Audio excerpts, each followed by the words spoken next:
Amis des colis de fans, bonjour. Comme je vous l'ai dit, il y a quelques temps, j'ai fait un peu de rangement. Et en rangeant, je suis tombé sur quelques trucs qui avaient rapport un petit peu avec l'aviation et tout ça. Et comme je les avais en double et puis je savais pas trop quoi en faire, j'ai contacté Sylvain qui, comme on va le voir, est très friand et collectionneur de ce genre de choses. Et voilà, en discutant, on a convenu en fait de faire une sorte d'échange. Donc je lui ai envoyé certains trucs qui me servaient plus et qui étaient un petit peu dans le thème de sa chaîne. Lui, en échange, m'a envoyé aussi un magnifique colis que nous allons découvrir ensemble aujourd'hui. Pour info, hein, Sylvain est quelqu'un qui, depuis longtemps, est passionné, on va dire, par un petit peu justement tout ce qui va toucher à l'électronique, à l'avionique, en particulier de systèmes militaires, surtout russes aussi. Il a démarré sa chaîne en 2007, il a aussi un site internet, et comme moi, il fait énormément de vidéos, il est très prolifique, vu qu'il en a, je crois, j'ai été voir 1255. Donc il me bat même à plat de couture, vu que moi, j'en ai que 929, on peut dire. La plupart de ses vidéos sont en anglais, hein, et je pense qu'il a fait ce choix de façon à essayer de toucher un plus large public. Enfin, honnêtement, c'est un anglais qui est assez facile à comprendre. On peut d'ailleurs mettre la traduction automatique. Et puis, il y a des fois, à la limite, même en regardant comme ça, c'est intéressant. Enfin, moi, personnellement, je suis abonné à sa chaîne. J'aime beaucoup ses vidéos où il nous présente justement toutes ces merveilles technologiques. On voit que des fois, il y a des trucs d'une ingéniosité qui sont vraiment incroyable, et aussi d'un niveau de qualité généralement qui est vraiment très fort. Donc voilà, et ben allons-y, découvrons ensemble tout ce qu'il y avait dans ce magnifique colis. C'est assez hétéroclite. Alors on va commencer par ça. Alors ça, qu'est-ce que c'est? C'est des stylos dosimètres, un petit peu du style de ceux qui étaient utilisés pendant la guerre froide. Voilà. Moi j'en avais déjà des comme ça, hein. C'était ceux qui s'est marqué CV, je crois. C'était des jaunes, hein, qui venaient de kits de radiodétection qu'il y avait un petit peu partout aux USA pendant la guerre froide. Et là, donc, c'est un modèle qui a l'air un petit peu équivalent. J'en avais jamais vu des comme ça. Alors, c'est quoi le principe? Le principe de ces trucs-là, c'est qu'en gros, ça marche avec un chargeur qui charge, on va dire, une sorte de filament, hein, quelque part, avec de la haute tension. Et plus ce filament, en gros, c'est un petit peu le même principe que le tube que je vous ai montré, plus ce filament est soumis à des radiations, bah, à chaque fois ça va décharger en fait la charge électrostatique qui est dedans, et donc en regardant le déplacement de ce filament, et ben ça donne une idée de la dose reçue. Donc une fois qu'ils sont chargés, hein, on les met à zéro en fait en les chargeant avec un système optique, et après on les porte sur soi, et il suffit de les regarder. Alors j'ai essayé de filmer là, mais j'y arrive pas tellement. Enfin en gros, quand on regarde ça face à une source lumineuse, on voit une graduation, et sur cette graduation, en regardant la position du filament, on a une idée de la dose reçue. Donc voilà, il y en a deux. Il faudrait que je regarde si j'arriverai à les faire marcher avec le chargeur que j'ai, je sais pas où il est, pardon mon bazar. Enfin donc voilà ces anciens dosimètres ici qui en fait sont très simples dans la mesure où il n'y a pas d'électronique dedans, il n'y a même pas, à part de les recharger avec cette haute tension, il n'y a rien de spécial à faire. Alors là on peut voir des superbes potentiomètres d'excellente qualité et qui en plus ont la particularité, donc, comme on le voit, de ne pas avoir de butée. Hein, voilà, si on regarde, il n'y a aucune butée. Et donc quand on les mesure, eh ben, et à un moment donné, il passe de la valeur min à la valeur max. D'ailleurs, pour info, la petite astuce de Maurice que j'ai fait hier, c'est justement en voulant crocheter ces trucs-là pour les mesurer. Donc il y en a différents modèles. Hein, on voit ici deux modèles doubles, avec certains qui en plus ont des prises intermédiaires. Voilà, on peut voir que ce modèle-là, par exemple, en a énormément. Après, ça devait marcher comme ça avec des systèmes de mesure. Alors, comme tout ce qui est avionique, hein, c'est vraiment toujours de la mécanique vraiment d'excellente qualité, avec des trucs qui ont peu de frottement, qui résistent aux vibrations, et ainsi de suite. Donc ça, c'est pratique. Hein. Ça, par exemple, si on veut faire tout simplement une girouette électronique, voilà, c'est quelque chose de très facile. Ici, on voit une plaque d'origine. C'est assez sympa, je trouve. Enfin, on l'a tous vu, cette plaque, hein, voilà, de ne pas toucher au fil, tomber à terre. Belle plaque comme ça, donc ça c'est bien. Je vais mettre ça dehors sur mon panneau électrique. Donc ici on a tout un sac de relais. Un relais aussi sans doute de qualité militaire. On peut voir le brochage dessus. C'est toujours des trucs d'excellente qualité. C'est complètement serti. Et on peut voir ici des perles de verre qui servent à faire des traversées, mais c'est voilà, c'est complètement étanche, donc ça résiste très bien à l'humidité.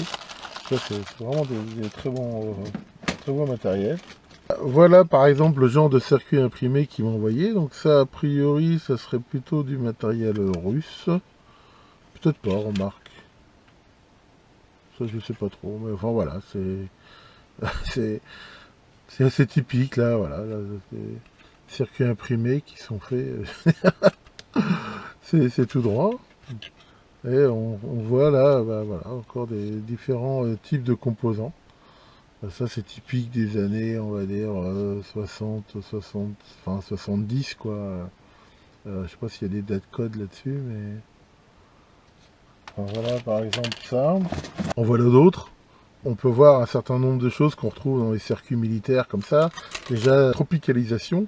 On voit qu'il y a un vernis dessus sur les deux faces, hein, qui justement protège de la condensation, de l'humidité. On voit que c'est des circuits de type militaire. Là, la série par exemple TTL 54, hein, j'en avais déjà parlé. On peut voir, hein, c'est plutôt des composants de bonne qualité. Là voilà, encore un autre truc. Ça, je sais pas d'où ça vient. Mais c'est un petit peu différent. Donc voilà, encore des circuits comme ça. On retrouve toujours hein, ce même genre de choses. On peut bien sûr pas réutiliser ces circuits comme ça tels qu'ils sont, mais rien n'empêche de les dessouder. Par exemple, ce genre de condensateur, souvent c'est des très bons condensateurs. La résistance, là, si on en a besoin, rien n'empêche de les récupérer. Bon, voilà, encore ici.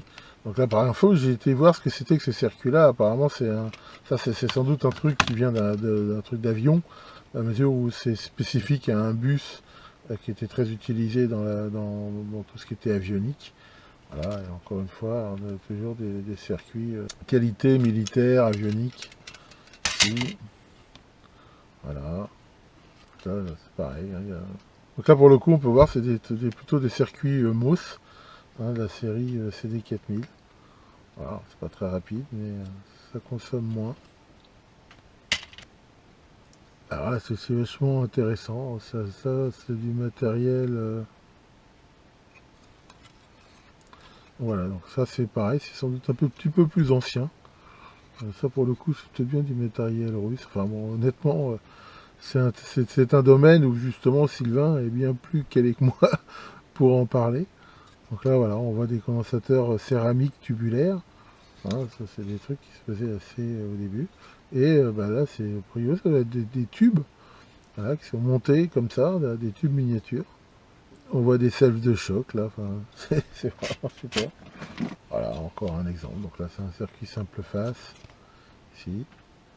Et on voit aussi, et ça c'est sans doute aussi un truc russe. Alors, a priori, au niveau des circuits intégrés, ils ont leur propre référence. Voilà, c'est résistance ajustable. Mais bon, généralement, tout ce qui est soviétique, c'est quand même pas de la merde, quoi. C'est du gros costaud fait pour durer. Alors là, on a un circuit qui est vraiment magnifique, qui est complètement en céramique. Hein, on voit que c'est un substrat comme ça, qui est en céramique moulée, sur lequel a été mis des plots comme ça, métallisés, et sur lesquels sont soudés les composants. Voilà, il y a même ce tube là qui est sur support. Et ça, on retrouve ça, hein, les premiers oscillos Tektronix, par exemple, étaient montés comme ça aussi, sur des espèces de barrettes en céramique, qui se mettaient comme ça de façon parallèle avec les composants. Donc ça, voilà, c'est magnifique, quoi. Je veux dire, il n'y a pas grand-chose pareil à récupérer ou à faire avec, mais je pense que c'est un truc qu'on garde comme un bijou, quoi. Si on regarde la qualité de ce genre de truc, quoi, là, ça fait une isolation qui est très très bonne. Et voilà. Alors pourquoi on voit ici tous ces petits points rouges? Pour info, bah, c'est le système de vérification. Ça se faisait énormément dans le temps, où après câblage, on vérifiait toutes les soudures, et quand elles étaient bonnes, et ben, on mettait un petit point de vernis rouge dessus, qui montrait que c'était bon. Et voilà. Alors là, pour le coup, c'est pas de la vérif, mais c'est du vernis de blocage, pour éviter que ça se desserre. On voit ça aussi après réglage, là, sur les selfs. C'est vraiment magnifique. Là, on a un méga électroaimant. Voilà. Il me dit qu'il m'avait mis une petite lettre avec en me disant que c'était quelque chose de très puissant. Donc, voilà. Il date de 1968, avril 68. Il y a toujours des dead codes hein, dessus. Et il y a des chances qu'il fonctionne toujours. On peut essayer de le faire marcher. Tiens. Il n'y a pas de rappel, mais quand on le met comme ça, là, tac. Et en effet, il est plutôt costaud. Alors qu'il ne consomme pas énormément. Ça, c'est pareil, ça peut toujours servir. Alors ici, qu'est-ce qu'on a de beau on a encore des relais. Des relais comme ça, qui sont, voilà, il y a le brochage dessus. Alors ceux-là sont un petit peu moins, enfin ils sont pas scellés comme étaient les autres, mais ils sont quand même étanches, mais voilà, il n'y a pas de truc de verre. Donc ça c'est des relais qui on peut souder ou réutiliser. Alors par contre pour les utiliser, ce qu'on voit pas vu qu'ils sont pas transparents, on voit pas trop si les contacts sont usés ou autres. Après bon, rien n'empêche de les mesurer, hein, mais s'ils sont bons, il n'y a pas de raison de pas les réutiliser. Donc là on peut voir toute une trallée de potentiomètres. A priori c'est un sac scellé. Il faut avoir quelque chose pour sceller les sacs potentiomètres. Certains là, ont des boutons marche-arrêt. Impeccable. Alors là, on a des joysticks qui sont des systèmes de commande, voilà, pour pouvoir manœuvrer pour pouvoir faire des commandes. Voilà, c'est qualité suisse. Ça peut bien sûr être éventuellement réutilisé. Alors, manifestement, il y a de l'électronique dedans. Faut regarder, enfin, faut retrouver la doc. Quand il y a de l'électronique comme ça, si ça se trouve, c'est que c'est pas des simples contacts. Ça peut être des trucs à effet Hall. C'est souvent des choses qui durent longtemps. Mais je rechercherai, je pense que en retrouvant la doc, bien sûr, on peut les réutiliser. Alors là, on a quelque chose d'intéressant aussi, c'est un fusible. Un fusible, en fait, voilà, avec des connecteurs N, on va dire c'est un fusible HF. Donc là, on voit qu'on a une prise N, voilà, femelle, ici mâle, et quand on le démonte, voilà, à l'intérieur, et ben, on a un fusible. Voilà, je sais pas si on doit pouvoir le sortir. On a un fusible. Alors ça, bien sûr, ça peut être une protection pour éviter des trop forts courants dans des trucs HF. Plutôt sympa aussi. Voilà, encore quelque chose. Hein. Je pense aussi que ça, c'est aussi de l'électronique russe. Voilà, avec ces transistors là qui sont montés comme ça. Voilà, ça doit vouloir dire base collecteur émetteur, mais c'est des caractères cyrilliques. C'est pas un domaine que je connais pas du tout. Mais voilà, et là pour le coup on voit, c'est très souvent justement aussi sur. Moi je vous avais montré une petite alimentation russe où tout était avec ce super vernis là de protection dessus. Alors là on a des super connecteurs. Voilà, ça c'est a priori des connecteurs qui sont sans doute dans le domaine de l'avionique. Voilà. Alors c'est pareil, c'est plus on va dire pour c'est plus on va dire pour le côté collection qu'autre chose. Parce que à moins d'avoir la chance de retrouver la partie mâle qui va dedans. Enfin voilà, c'est pareil, dans tout ce qui est avionique et tout, il y a un nombre de connectiques différentes qui est assez phénoménal. Là par exemple, on retrouve aussi ce circuit où on voit par exemple voilà, les relais voilà, qui là pour le coup sont montés aussi comme ça, ce qui permet éventuellement de les changer assez facilement. Et là voilà, on retrouve là ce transistor. Ça c'était un petit peu avant les circuits imprimés, hein, avec ce système là de plots. Et on voit que c'est pas mal foutu. C'est encore a priori du matériel russe. Alors il y a du fil, hein, là on voit voilà, du fil blindé comme ça. Ça peut bien sûr être réutilisé. Il y a mis aussi tout ce faisceau de fil. Alors là on voit voilà, avec vraiment du frettage, on va dire, dans les règles de l'art. Hein. Je me rappelle quand j'étais à l'école, on avait des cours pour apprendre à faire ça. Là, je ne sais pas si je saurais encore le faire. Et là, on voit, c'est pareil, c'est du fil d'excellente qualité, hein, du fil Téflon, je pense. On voit ça dans les trucs militaires, ça tient vraiment beaucoup bien à l'usure, à la température et tout. Vraiment excellent. Voilà encore un exemple de connectique. Hein, voilà, un truc qui se visse. Voilà, ce genre de connecteur. Alors là, celle-là, pour le coup, c'est super intéressant, à mesure où on a les deux parties, ça, on peut très bien le réutiliser, parce qu'il y a aussi des connecteurs. Quand ils sont correctement bien montés, voilà, c'est quelque chose de très robuste. Alors voici quelque chose de très original, hein. C'est un pacemaker. Alors j'avais vu qu'en effet il avait fait quelques vidéos là-dessus, hein, Sylvain, c'est pareil, en cherchant sur sa chaîne vous les trouverez. Donc voilà, typiquement un pacemaker avec là le système je suppose des électrodes qu'on vient après brancher sur le cœur. Voilà, c'est un Physios 01. Donc après ça doit pouvoir s'ouvrir, hein, si on voulait voir ce qu'il y a dedans. On voit que c'est bien sûr la soudée étanche, c'est un métal, je veux dire, c'est une sorte d'inox, métal qui est bien sûr étudié pour avoir pas d'interaction avec le corps humain. Et ça c'est vraiment pas, ça c'est vraiment pas mal. Voilà, donc bon, je sais pas si je vais l'ouvrir, je vais peut-être le garder comme ça, c'est marrant. Ce sac là avec plein de trucs à l'intérieur. Donc là on peut voir toute une collection de fusibles, donc ça c'est pareil, ça peut toujours servir. Là on voit encore ces espèces de petits tubes comme on a vu tout à l'heure. Là des circuits, alors c'est Alcatel. Là des circuits intégrés hein, en boîtier comme ça, c'est Alcatel. Alors pareil, si on veut les utiliser, il faudrait pouvoir trouver la doc.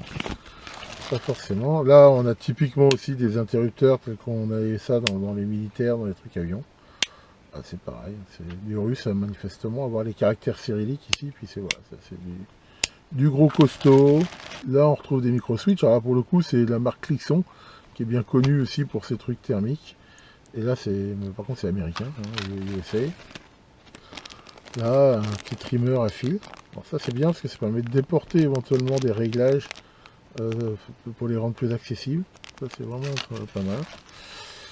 Là, on a aussi des magnifiques voyants de différentes sortes. Voilà.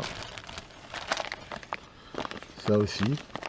On a des voyants et des boutons poussoirs lumineux. Donc ça, bien sûr, ça peut bien sûr être réutilisé. Alors le plus dur, en fait, souvent là-dedans, après, c'est de retrouver les ampoules avec les tensions qui vont bien. Mais en bricolant, des fois, on arrive à y mettre des LED. Moi, j'ai souvent réussi à faire ça. Voilà, encore des gros inter. C'est des trucs bien costauds. Donc là, voilà, encore des circuits. Donc là, c'est marrant parce que pour que ça tienne un peu, peut-être pour une tenue aux vibrations, c'est mis, j'avais jamais vu ça là, dans ces espèces de petits séparateurs plastiques. Voilà, donc c'est une sorte de petits modules avec les transistors. Et là, on voit qu'ils sont noyés dans une sorte de silicone. C'est vraiment incroyable, quoi.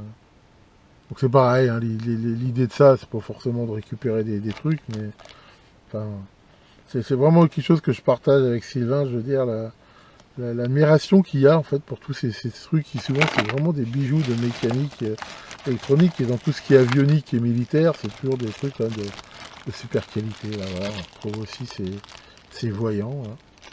Voilà, des trucs, on voit c'est vraiment du costaud. Là, je vous en avais déjà parlé, hein, on a un rhéostat, hein, qui est une sorte de potentiomètre de puissance.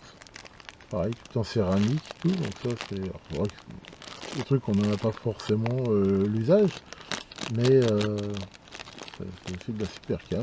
On a des magnifiques bobinages dits structure en nid d'abeille. C'est une façon d'avoir des bobinages de bonne qualité. Là, on retrouve quelque chose aussi qu'on retrouve énormément dans tout ce qui est avionique. C'est des disjoncteurs qui voilà, ont la possibilité, donc on peut les commander à la main, donc ça fait aussi un par interrupteur, et ils ont la particularité donc de ressortir, hein, donc déjà avec ces blancs là on les repère assez bien, mais surtout j'ai même déjà vu un pilote faire ça, c'est que même rapidement en fait, comme ils sont tous souvent mis sur un panneau, en passant la main dessus, on voit très rapidement s'il y en a un qui est ressorti. C'est bien sûr quand il se déclenche, il ressort comme ça. Voilà, donc là c'est typiquement un 35 ampères. C'est pareil, ça c'est du matériel vraiment éprouvé. Voilà. Pour finir, voilà, on a encore de la connectique. Hein. Pareil, ça c'est aussi de la connectique vraiment pro.